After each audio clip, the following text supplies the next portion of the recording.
Football with friends is fun as hell. My name is Alex Dunlap. Oh gosh, man, how pumped I am to be here with you guys today on a big Monday. I'm just getting an email in today. It's looking like, oh my gosh. So we're gonna have a media availability coming up with Coach Sark on Wednesday. So that'll be cool. We'll be able to kind of break that thing down on Wednesday. So it's easy show. Easy show for that day. Man, a bunch to get to today. No Blake, no Blake, of course. We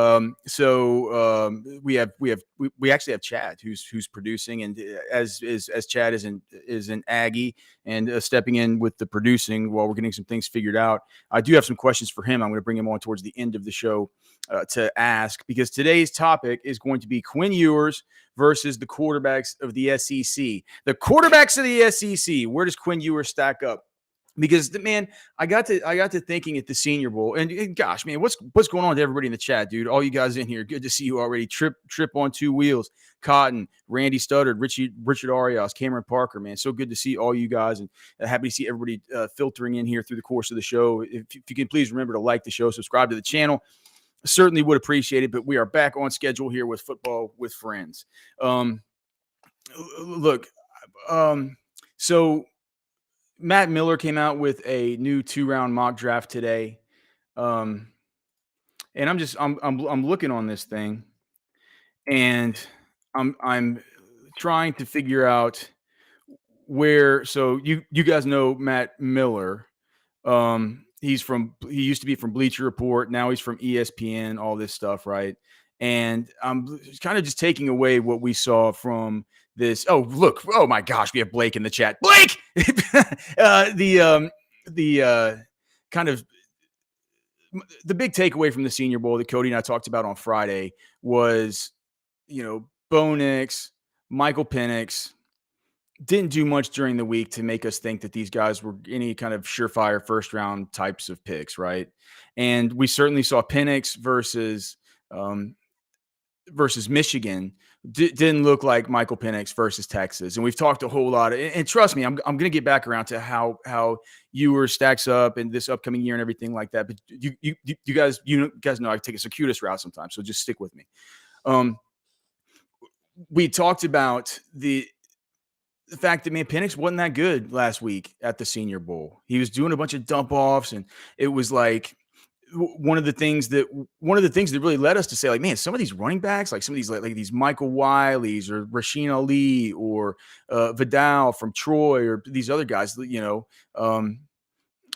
Missouri kid, Blake, what is Cody Schrader, like these guys, like, man, they have good hands. It's like, well, why are they getting the ball so much? It's because Nix, Penix, they were scared to drive the ball. They were dumping it off a lot, and it was a disappointing kind of week for those dudes, right?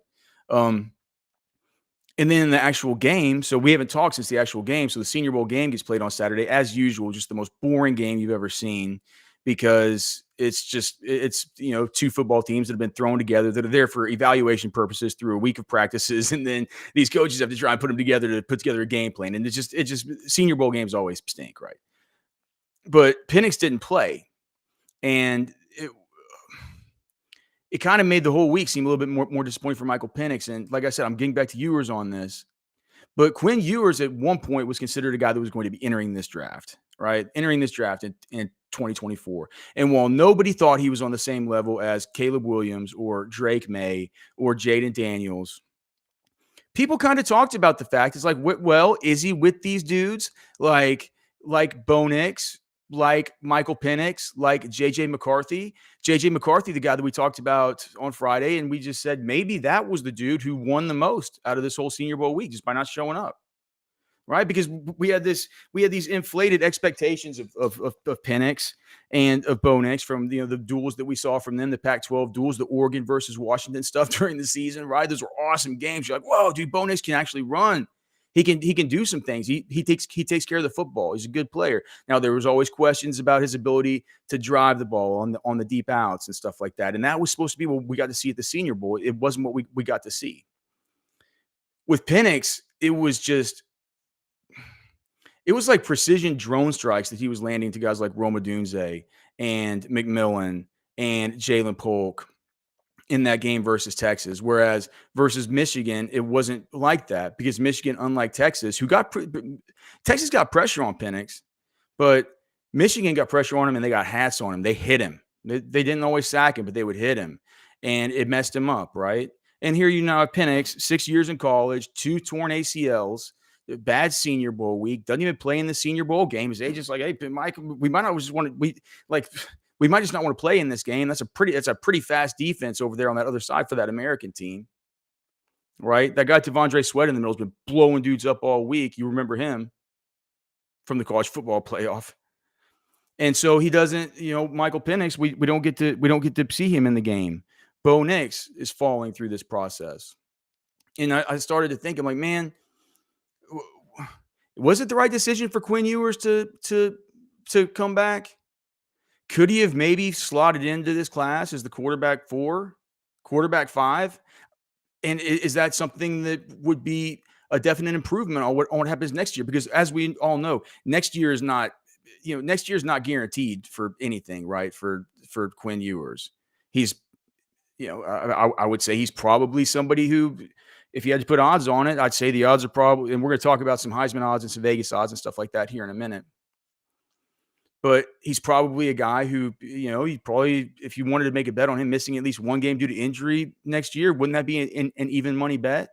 And if he's missing one, could it be more than one? And then all of a sudden, does the narrative, yada, yada, yada, we've talked about it. Does the narrative then become, man, Quinn Ewers can't stay healthy through a season. We can't make him the top quarterback in this class, the top 2-3 quarterback in this class. And all of a sudden you're back where you were from last year. And all of a sudden now with Michael Penix, with Bo Nix and this kind of level that we had talked about, if he could ascend to that sort of level, if he could be QB4, if he could be QB5, and I'd be interested to hear what you guys have to say in the chat about this.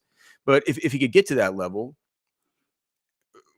well, then why come back another year? I know as a Texas fan what you're going to say. Well, come back another year because it's like, look at the guys we got to build around with him. And, of course, he should come back another year. We need him for another year in the SEC. And I know that you want him. You know what I mean? Like, well, yeah, of course, you're Texas fans. Yeah, you want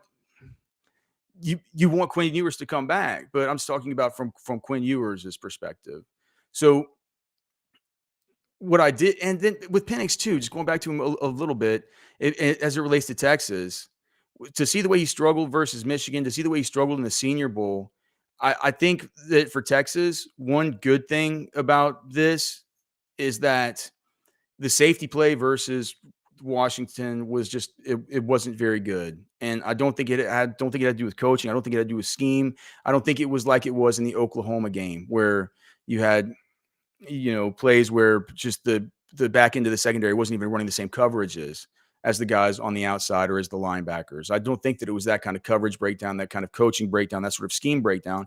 I think it was Texas just didn't have the dudes, man. And if you look at who Texas had last year playing safeties, we're not going to if it feels, I mean, Jaron Thompson, Keaton Crawford, these guys aren't going to play another snap for Texas. Michael Taft, God bless him, he's a good player.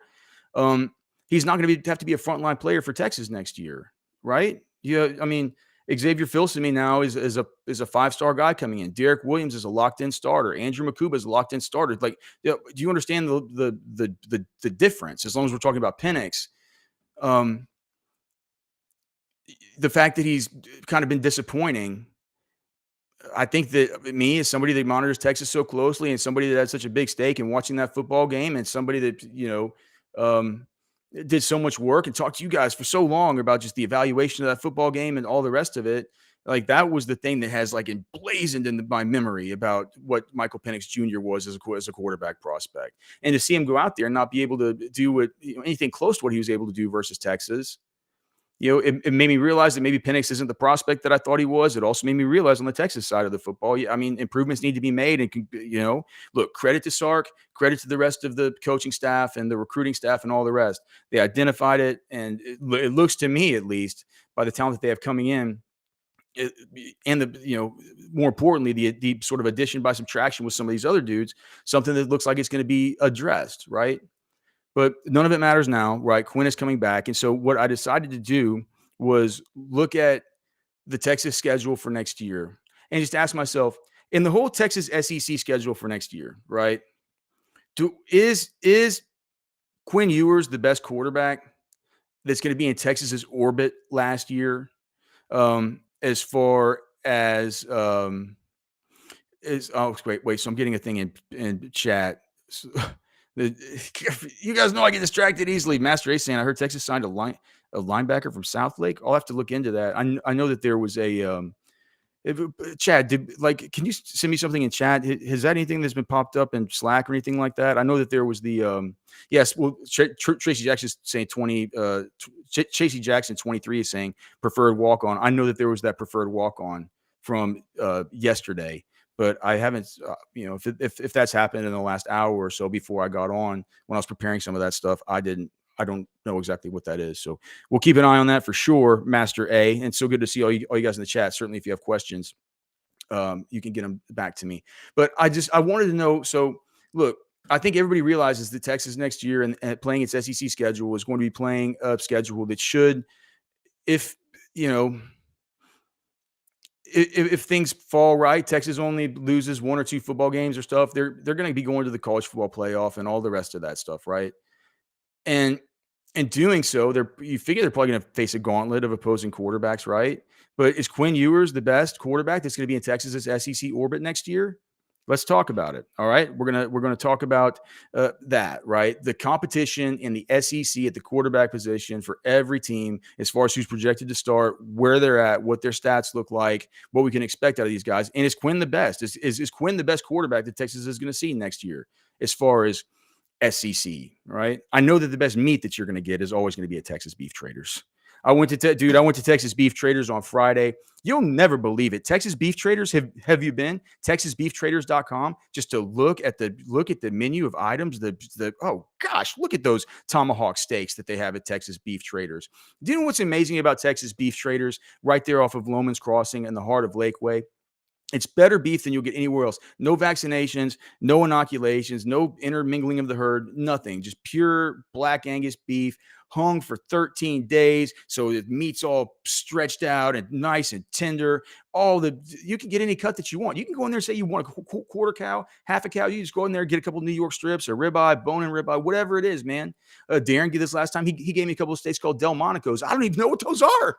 I'm going to try them and I'm going to love them because Texas Beef Traders is local, natural, all organic, all grass-fed, finished, awesome beef like you've never had before. Clean protein, and you know that you're getting it locally, unlike what you get at HEB or anywhere else where all they have to say is that it's made in the USA is to have it be processed here in the USA. That's it. The meat can be from Argentina. Who knows where else? Okay. So Texas Beef Traders, they get a new shipment in from Mason, Texas every Friday. Make sure and go check them out. Texas Beef Traders and get your 10% off. And listen, if you don't want to go to Lakeway, just call up there. Talk to Darren, man. Talk to Shay. They'll just bring it to you.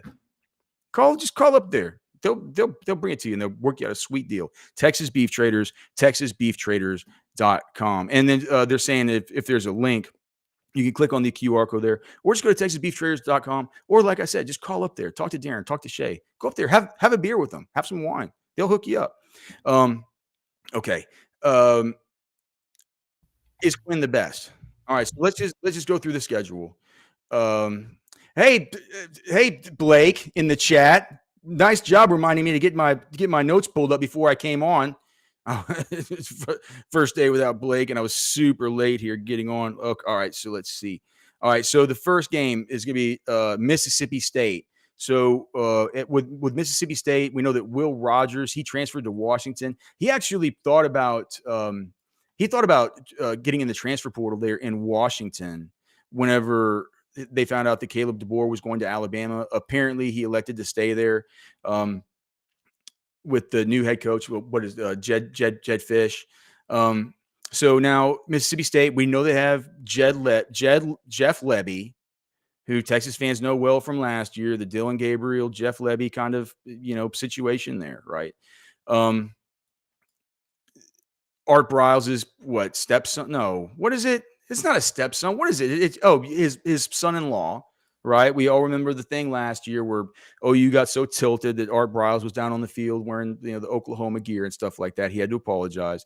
So that left Mississippi State with Jeff Lebby. So there's the 2023 backup to Will Rogers. That's Mike Wright. He was a Vanderbilt transfer. They also from Baylor, Blake Shapen transferred in there. And then there's a freshman named Chris Parson for now, who like the Mississippi State guys are talking about as being the most viable options for, I guess, the Bulldogs, right? The Bulldogs in 2024. Now, Jeff Lebby does have a connection with Mike Wright from when he was at UCF. He tried to get Mike Wright to UCF whenever he eventually went to Vanderbilt. But it feels like Shapen's probably ultimately going to be the guy.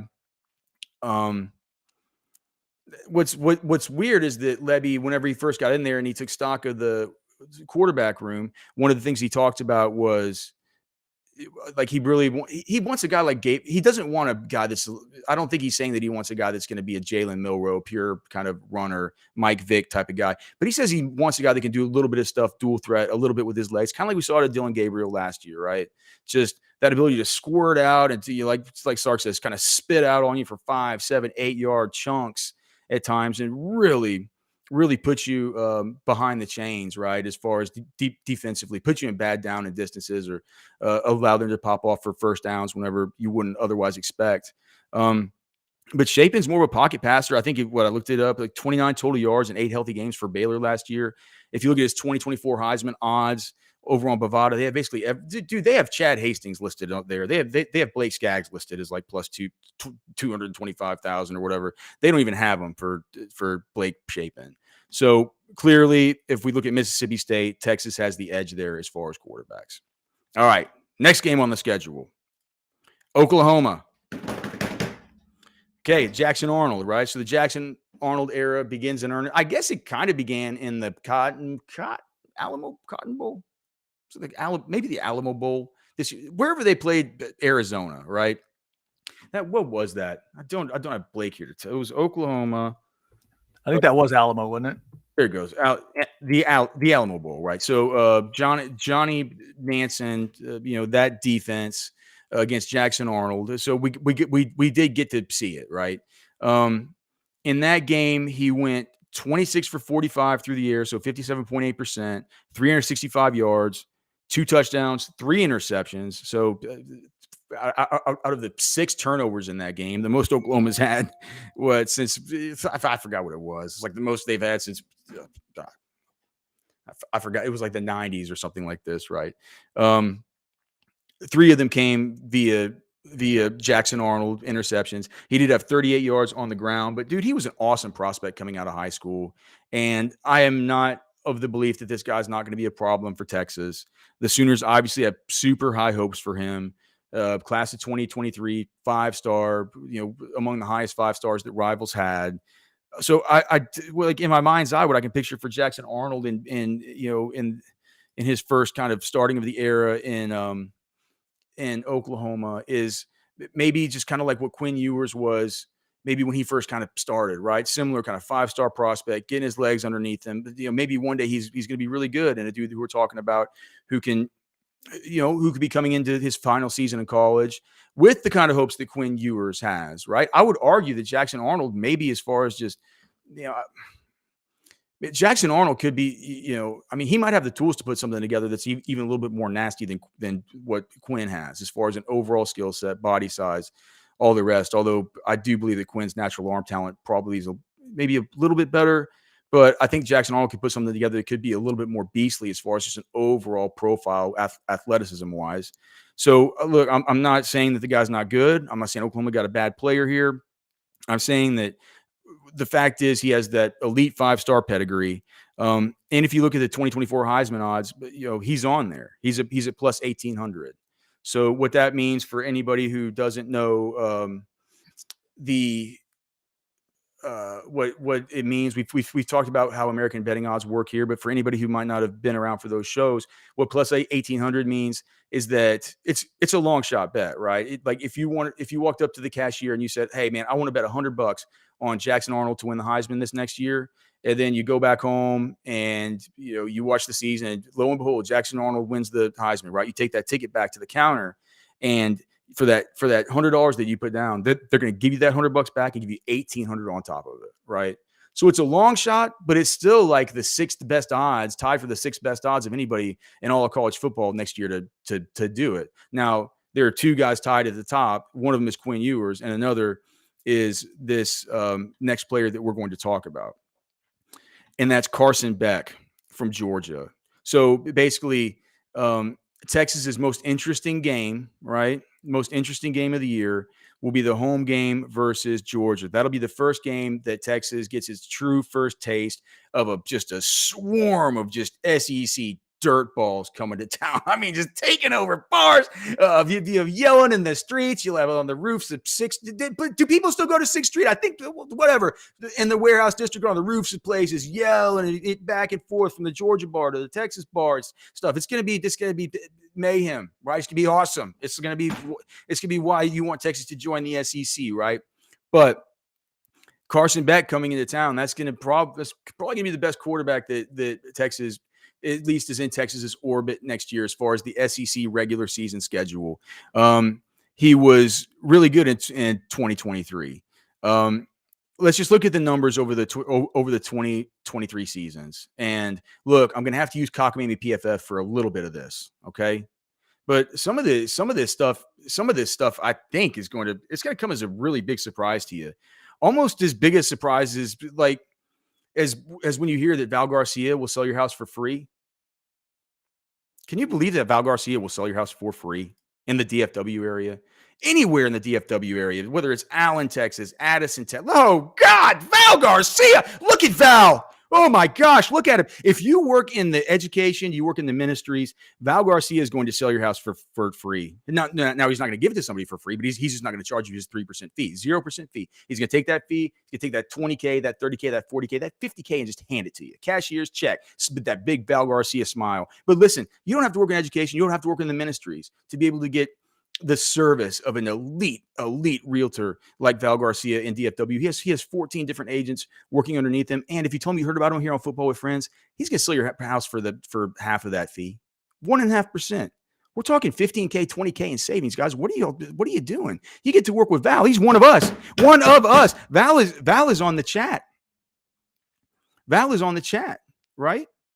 Oh yeah, JD saying in the chat we should get the chat on the. Okay, so maybe I don't know how to do it. I'm going to start being able to handle this pretty soon. But yeah, I'll ask. Look at Val, he's in the chat. But hey, Chad, is there any way to put the chat up on the side of the screen as soon as we get that picture of Val back? The people in the chat are asking. I hate to ask you like you're some kind of super producer like Blake, but if we could do that. But yeah, dude, Val Garcia, Val and Realty, Val Garcia. You guys all know Val Garcia by now. You guys all know him. If you're in DFW, if you work in DFW, if you just have friends there, you're doing yourself a giant disservice by not calling Val Garcia. Val and Realty, Val Garcia, man, he's our guy. Do we love Val Garcia? All right. And we'll see, Chad, if we can just maybe get the chat up on the side like usual. I don't know if we can do it or whether that's a special Blake kind of thing. We'll get it all figured out, guys, soon enough. We're trying to get it figured out. Blake. All right. So Ewers last year, 3460 as far as the passing yards, 68.5% completion percentage, 22 touchdowns, 6 INTs. Now I hate to say it, but per cockamamie PFF, okay, but these are some good, some good things to look at. Okay, I don't view these like they're grades where they don't tell us what these grades mean. Some of these are a little bit subjective, but I think that they're better than the overall grades. So Quinn Ewers last year, percentage of turnover-worthy plays per PFF was 1.7%. Adjusted completion percentage, which takes away like throwaways and stuff like that, right? That was 76.3%. His big-time throw percentage, 3.9%. His NFL pass rating was 108, and his percentage of pressures that turned into sacks was 25.2%. So that's something that I didn't think about much last year, is that Quinn kind of let a lot of pressures turn into sacks. If you compare it to Carson Beck last year, only 13.8% of pressures turned into sacks. But the numbers are pretty on the nose. Quinn did miss the 2 games with being hurt. Was it 2 or 3 games being hurt? It might have been 3. But the passing yards, 39.49 Beck had versus 34.60 for Quinn, 72.2% passing completion percentage versus 68.5 for Quinn, 24 touchdowns versus 22 per Quinn, 6 INTs versus 6 per Quinn. The percentage of turnover-worthy plays for Carson Beck was 2.3%. That was only 1.7 for Quinn. Adjusting completion percentage was 80.6% for Beck, only 76.3. Oh, look at that. We got it, Chad. Chad! Chad! Look at you, brother. I think I found the right button. 76.3% adjusted completion rate for Quinn Ewers, so a little bit of an edge there. Big time throw percentage, 3.8% versus 3.9% for Quinn, so a little bit better for Quinn. NFL passer rating, 114.8 for Beck versus 108 for Quinn, so a little bit of an edge toward Beck there. And then the percentage pressures turn into sacks. Obviously, it's about twice as good for Beck as it is for Quinn Ewers. And I think that I think that the reason these two guys are the two Heisman front runners are because one, they're both good, right? They were good last year, but they're also the veteran quarterbacks coming back on good teams that the odds makers are expecting the a little bit of a return, right, to sort of where that was, and it's quarterbacks from good teams that end up winning the Heisman usually. So they're both at plus 750. So remember what we talked about earlier, the plus 1800. It's the same thing for a plus 750. It's a little bit of a long shot, but it's not that big of a long shot, and it is the shortest odds of anybody else out there. If you think Quinn wins the Heisman, go put $100 on him, and if he wins it, go back. You'll get your 100 back, and they'll give you 750 on top of that. So like 7.5 to 1. And look, I just think that there's so many things you can look at, like I said, Quinn being hurt last year, like Big 12 versus SEC when you compare these two guys' numbers. The players around him, right? I mean, Quinn had, you could say that you could say Beck had Brock Bowers and he had, Marcus Rosemy-Jackson, and he had Ladd McConkey, but you can also say, dude, Quinn had JT Sanders, and he had AD Mitchell and Xavier Worthy. I think it's pretty close. So I think that even as a sportsbook see this stuff, this is going to be the QB matchup of the year for Texas for sure. And if it goes like they see it, it's going to be the quarterback matchup of the season. It's like the two Heisman front runners to start the season, man, head to head in Austin, Texas, in the heat, man. It's going to be awesome. All right, so the next game is Vanderbilt. And guess who came to Vanderbilt? You guys know who've been watching the show all year. Diego Pavia, our guy from Prize Picks, man. New Mexico State.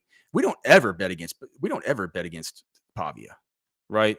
Ever. But he's not guaranteed the job. Even though he's just such an awesome rusher, where it's like his more or less on Prize Picks could have been like 89.5 per game. You smash the board, you hit it every single time. They also get in this guy though, Nate Johnson, who's another dual threat dude.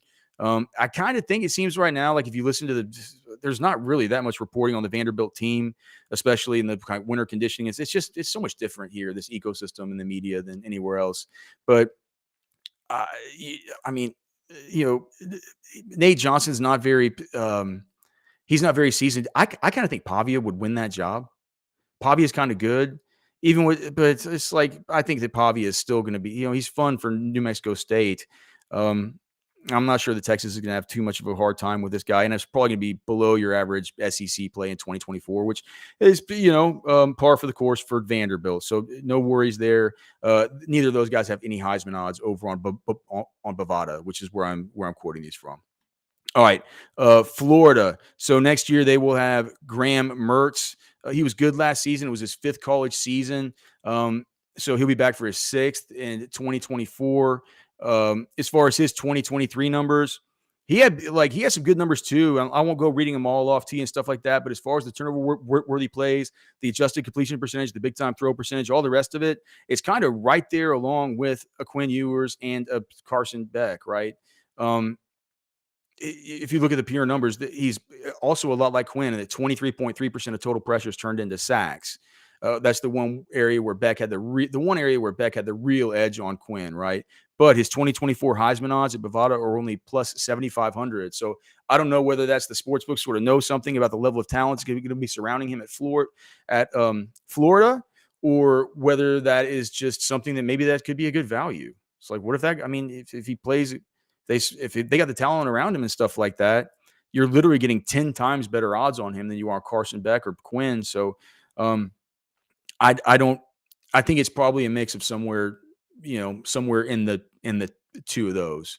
So while I don't think he's in the top echelon of the quarterbacks that Texas will face this year, I don't think they're going to be facing a bozo like they might be facing possibly. I'm not saying these guys are bozos, but like a weaker quarterback like Texas could be facing in Mississippi State, like it could be facing in Vanderbilt. I think that Graham Mertz is a little bit above that. All right, the next one, Arkansas. Now, will this guy be a bozo or not, dude? So they lost KJ. So KJ Jefferson goes to UCF after what felt like 15 seasons. Doesn't it feel like he's been there for so long? I guess he's got one more. I don't even know. He must have played 5 years or something at Arkansas. Maybe he's another one of these guys going for his 6th year, kind of like Mertz. So it looks like his replacement is going to be this dude, Taylon Green from Boise, who's also a really big dude, maybe a little bit slimmer than KJ Jefferson, not quite the tank that he is, but he's listed at 6'6", 220 pounds.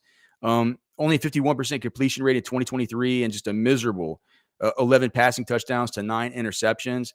But his legs, they can hurt you. Like I looked at, so last 2 seasons at Boise, he's rushed for what? 1,224 yards and 19 touchdowns. So he's a hard guy to get on the ground. And even when you pressure him, I had the pressure stuff pulled up too.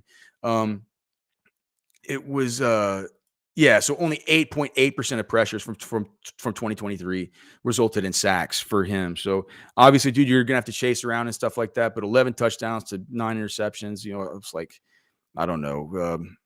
It doesn't feel like it's going to be a monster test there. Oscar Elizondo, so good to see you. JD, good to see you. Randy stuttered saying that Pavia beat Auburn. I forgot that. Wow. Oh gosh. Isaiah Bond beat Auburn too. Did you know that?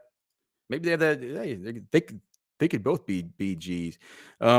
He is plus 10,000 to he's plus 10,000 to win the Heisman next year is Taylon Green. So extremely long odds for him. Okay, a couple more here. Kentucky is who we have up next. I believe that's at home. That looks like it'll be Brock Vandagriff. So Vandagriff's a transfer. So they've had 2. So they had Levis, who I guess they had luck with him, even though he wasn't a big winner. I mean, he turned into he's got a good quarterback at least. They also last year, what was it? Devin Leary? Chad, was it Devin? I think it's Devin Leary, right? Devin Leary. Yeah. Devin Leary from the Shrine Bowl. Yep. So this year they bring in Vandagriff, and he was an elite 5-star prospect coming out. He was in the 2021 class.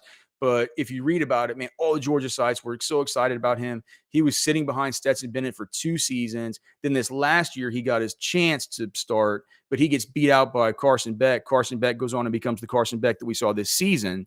And so now he transfers to Kentucky. It leaves him with 2 years left of eligibility. Texas will be facing him next year. He's obviously played in some pro-style offenses there at Georgia. And look, I'm not like, dude, he comes with a ton of pedigree. He's like a lot of these guys, dude. 5-star dude. I mean, who's to say he can't come in and be good? There's no reason to. He's a prime candidate to come out and just sort of announce his presence in the college football world. But the fact is, he hasn't done anything yet. Was he thrown 21 passes in actual games in his college career, just in garbage time? So, and he has a 57.1% completion rate over 165 total yards, 2 touchdowns, no interceptions. He has the same 2024 Heisman odds over at Bovada as Taylon Green at Arkansas at plus 10,000, which gets us finally to Texas A&M. Okay. And so Connor Wegman, he got hurt. And Chad, correct me if I'm wrong with any of this stuff. Just jump in and tell me, because you're the Aggie. But he got hurt early in 2023. He didn't return after late September. So yeah, that's about right. So only 4 games that we could take into consideration here. But he was actually good for the Aggies to start 2023. Do you agree with that assessment, Chad? Yeah, absolutely. Hang on. Let me see if I can figure out. No, not that. How about that? No. Well, no, we could do fine. That. We could flip around. Hang on. Let me have. Oh, look at there. Look at there. Right, that's fine. We could do the CNN version. We could do that. No. All right.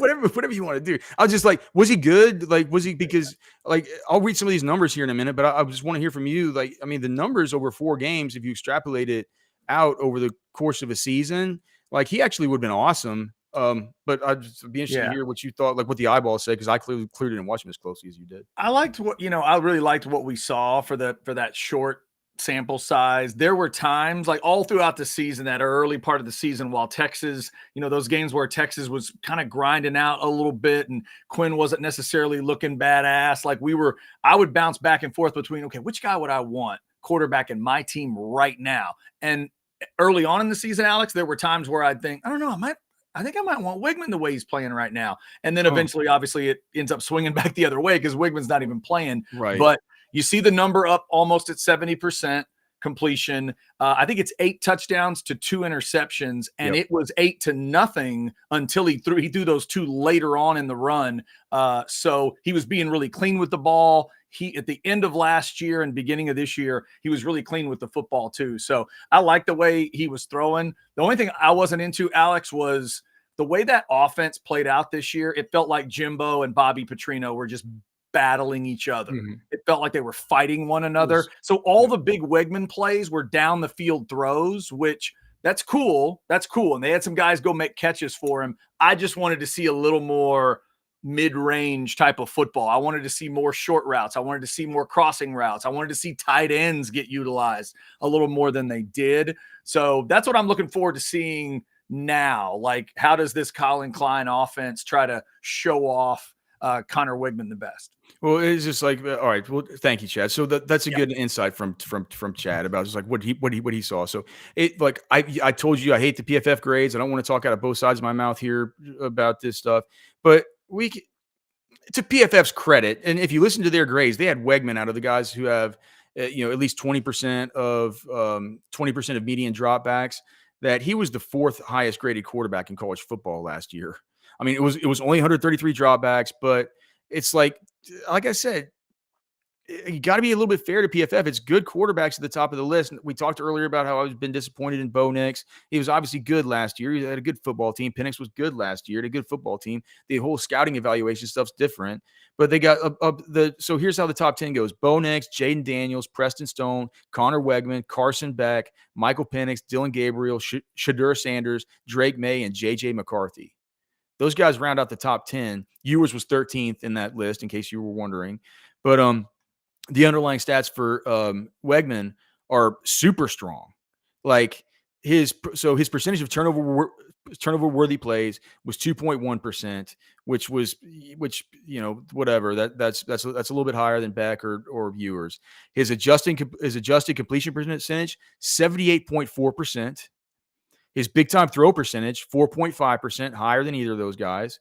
NFL pass rating right in the pocket with him, 107.4, and his percentage of pressures turned into sacks, 7.3%. So less than any of these dudes, less than even the guy that we talked about, the Taylon Green that we talked about earlier when we were mentioning Arkansas, who, like, that's an elite part of his game, is not being able to get him on the ground back there. It's like Wegman had that ability and that athleticism to be able to get out of that stuff. His 2024 Heisman odds are plus 1,800. So whenever we look at the highest in the Texas atmosphere, right, for the 2023 in-season regular season SEC schedule, it's Ewers and Beck who are at the top as far as their Heisman odds. They're also on the top of all of college football, right? But tied at either number 5 or number 6 in all of college football are Jackson Arnold and from Oklahoma, who has a ton of upside, and Connor Wegman from Texas A&M, who looks to me like he has a ton of upside. And where I go with all this is to say, like, isn't that perfect, man? In Texas' first year in the SEC, in the biggest game that Texas is going to have versus Georgia, they're going to get their best quarterback matchup. But guess what, man? A&M and Oklahoma just never can make anything easy. They can never make anything easy, man. The two biggest rivals on the schedule, they are not going to be pushovers when you talk about these signal callers, these dudes that are going to be dealing the football. So, was it right for Quinn Ewers to come back? Yeah, it was probably right. He's on the top of the Heisman list for right now, despite everything that we talked leading in, coming in about Bo Nix, Michael Penix, those guys disappointing, but it doesn't mean it's going to be easy. It doesn't mean it's going to be easy, man. It's like in the SEC, it's a murderer's row every week, man. It's it's a week to week proposition, and boy is it going to be a ton of fun, man. Listen, I love you guys, man, so much. Thanks to everybody in the chat for being here. Thank you for sticking with us as we figure out how to do this, how to do this Boomer production all on our own. We certainly, for everybody watching back a little bit later, if you could please remember to like the show, subscribe to the channel, and leave a comment if you can. Just anything like that, man, certainly helps us out, helps us to get the word out. So to everybody in the chat, man, thank you guys. Love you all very much. We have the recruiting hour. I think is the recruiting hour coming up later? I still yes, sir. 4 o'clock. 4 o'clock. The recruiting hour. So make sure and stick around for that. I'll be back tomorrow on the modcast. Wednesday for Football with Friends. Thursday modcast. Friday we'll have Cody Carpentier here for Football with Friends. It, as always, will be fun as hell. For Chad, for Blake, I'm Alex. We're done.